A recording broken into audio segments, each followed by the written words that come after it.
Chloe, and I work at the Homer Watson House and Gallery. I'm a marketing and exhibitions assistant. I've worked here for about 4 years now. I study fine arts and specialize in teaching and minor in entrepreneurship. I guess today the experience or the stories I'm sharing are spooky and scary and super fun.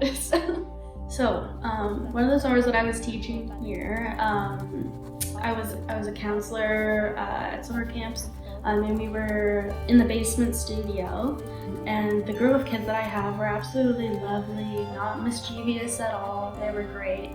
Never had an issue that week. They were probably the best students that I had out of the whole summer. While I was teaching the lesson, I hear like a very soft knock on the door and like someone softly saying like, "Hello, is anybody in there?" And it was very feminine, very young sounding, and very soft, almost like it was in the background of your memory or in the back of your head. And so I look around the room and I'm like, did anybody else hear that?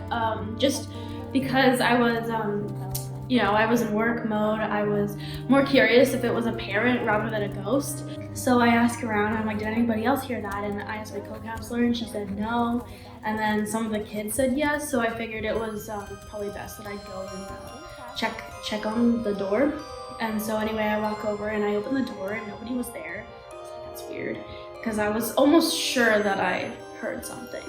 So I open the door and I look around and nobody was there, and I go around the corner of the building to see if anyone went around the building for some reason.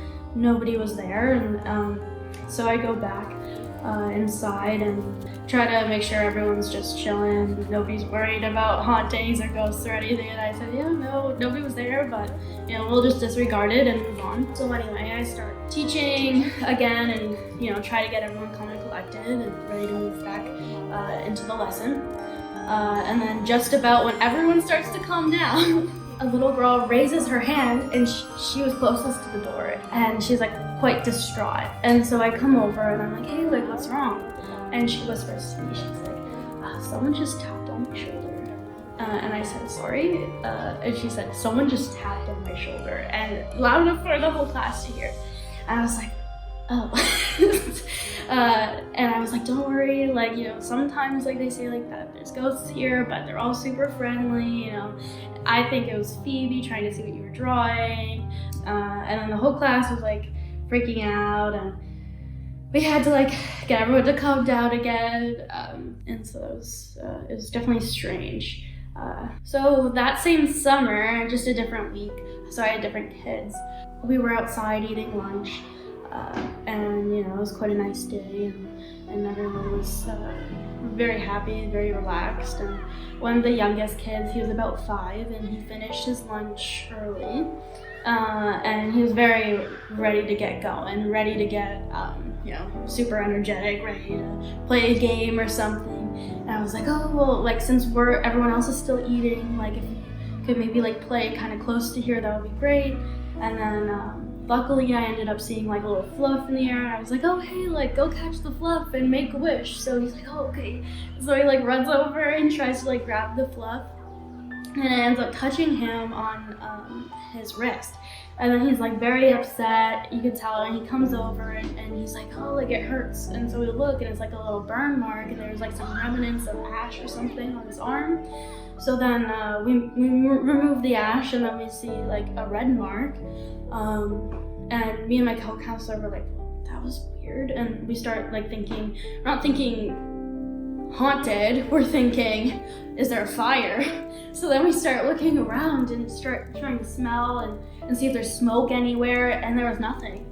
And then so recently, when I was telling this story to the collections team here, I was telling the story, and she says, well, like I wonder if there was a fire here, like in history or something. And so I was doing some research for the cemetery tour for spirit season, and I ended up coming across that there was a fire at the old mill, and it didn't happen once, it happened twice, and there was also a flood. So it was super weird how like one spot could have so many natural disasters, but like that might explain possibly as to why there was a piece of ash in the sky and just touched someone and burned them. I'm a co-op student at the University of Waterloo, and so how my working schedule kind of displays itself here is, so I'm a student for 4 months, and then I'm working here for another 4 months. During one of my off or student terms, I decided, because it was spirit season at the gallery at this time, and I was like, oh, like, you know, there's always like a lot of hype for spirit season here, and so, you know, like I have to, you know, go to one of the events.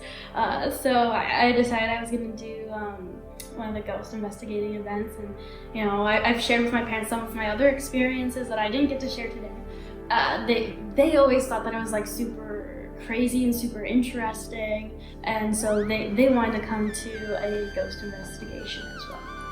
So we go through the ghost investigation, and then we come to this room at some point, and then the ghost investigators are like, oh, like, we have dowsing rods, does anyone want to use them? And I'm immediately like, yes, I want to use them, like, I really do.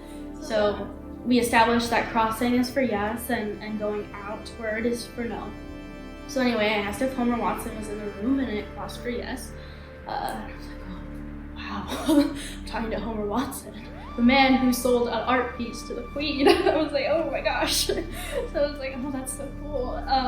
Are you happy that I've been working here? Are you happy with the work that I've been doing? And it crossed again for yes. And I was like, well, that's good. Do you know who my parents are? And it said yes. And I said, oh, well, could you point to one of them in the room? And it pointed directly to my mom. And we were both like, oh, that's weird. I was like, oh, like, can you point to my dad in the room? And it pointed directly at my dad.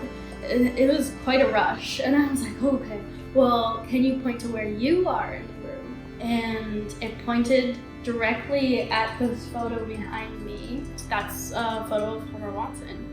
It's quite spooky, and everyone in the room was shocked, and they were all like, "Oh, this is crazy." So throughout all my experiences here, well, some of them are quite extreme or interesting or super crazy. Never have I ever felt threatened or uncomfortable with anything. Here, it's always felt lovely. Like, whenever I come here, it feels like a warm hug. Like, please come into my home, and they want to share it with me. With that, it's safe to say, like, if you ever did want to come and visit here, especially for the upcoming spirit season, like, crazy things will happen, for sure, because they always happen to people who work here. Yeah, I did have as you guys know, I did have a very fun time during my ghost investigation, so if I could encourage people to do that, I would.